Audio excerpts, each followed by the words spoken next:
അസ്സലാമലൈക്കും. പ്രിയമുള്ളവരെ, നമ്മുടെ ജീവിതത്തിൽ ഏത് സന്ദർഭങ്ങളിലും നമുക്കോരോ പ്രാർത്ഥനകൾ പഠിപ്പിച്ചു തന്നിട്ടുണ്ട്. നമ്മൾ ടോയ്ലറ്റിൽ പോകുമ്പോൾ ബിസ്മില്ല, അള്ളാഹുവിൻ്റെ നാമത്തിൽ.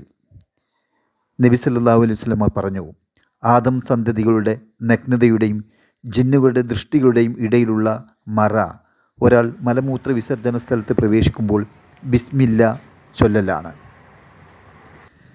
ശേഷം അല്ലാഹുമ്മ ഇന്നി അഊദു ബിക മിനൽ ഖുബ്സി വൽ ഖബായിസ്, അള്ളാഹുവേ, എല്ലാ ആൺപെൺ പിശാചിൽ നിന്നും നിന്നോട് ഞാൻ രക്ഷ തേടുന്നു.